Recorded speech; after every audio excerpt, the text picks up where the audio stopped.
are two left, two individuals left, two females. So this is what poaching has done to rhinos, also habitat destruction. The other African species is the black rhino. They're a little bit smaller than these guys, and they're critically endangered. So the three Asian species of rhino are the Javan, the Sumatran, and the Indian rhino. Javan, the Sumatran, critically endangered. Sumatran, there's about 80 individuals left. Like I said, due to habitat destruction and poaching for their horn. And the Indian rhino is the one exception. They are doing a little bit better. They're still considered vulnerable, which is a status right down in the middle. So they are starting to bounce back, but it's because India has a really good conservation program. So with efforts, we can make a difference in bringing these populations back. Like I said, so Tony is a southern white rhino. They are the largest species of rhino and the third largest land animal. They can get upwards to about 6,000 pounds. And Tony is a large male, so we estimate he's around 5,000 to 6,000 pounds. He is 16 years of age, and they can live up to 50 years.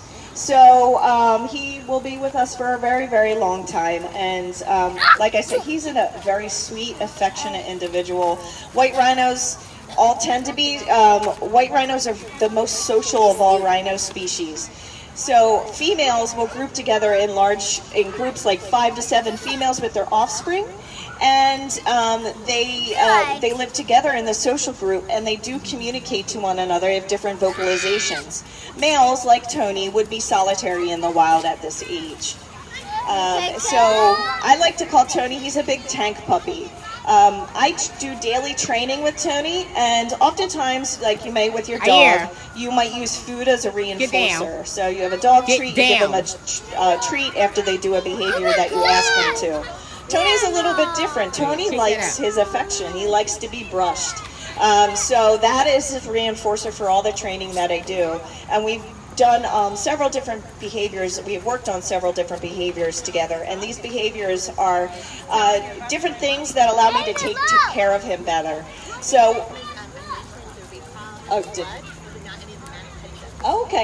So DQ had mentioned that we do an audio cue, so he uses that cue to come over to wherever he hears that sound. That's also how I just called him into the barn, and that's also how I called the zebra into the barn. The zebra's audio cue is a tambourine.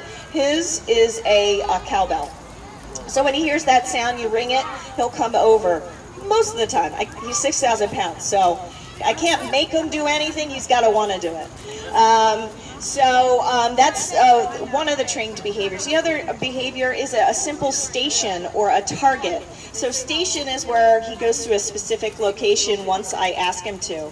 Target is how I ask him for target is I put my fist out and he puts his muzzle straight, the center of his muzzle straight onto my fist. And what I can do is I can shape different behaviors, like move his location based on that target behavior. I also can ask him to lift all his feet up. As a rhino ages, they can have issues with their feet, so one of the good things that you can train for that is to do foot care. So he lifts them up so I can look at the bottom of his feet. He doesn't have any problems, but that as he gets older, he might. He also, I like to call it a mani-pedi. He gets a manicure and a pedicure. His nails on his foot is much like a horse hoof. So I use hoof conditioner on that to keep his his hoof from cracking, because they can have issues with that. And he can also, I will use it on his horn. So he's trained to stand there as I brush his feet, and then I use this hoof conditioner on there. And the thing that I'm most excited about is his blood draw, because we're almost very close to getting a blood draw on him voluntarily. He already takes his vaccines voluntarily. If you ever taken like a 2-year-old to the doctors and tried to give a voluntary vaccine, you know how hard that is. Imagine how difficult it could be on something that's 6,000 pounds if they don't want to do it. That is one of the things that we've worked together to work up to.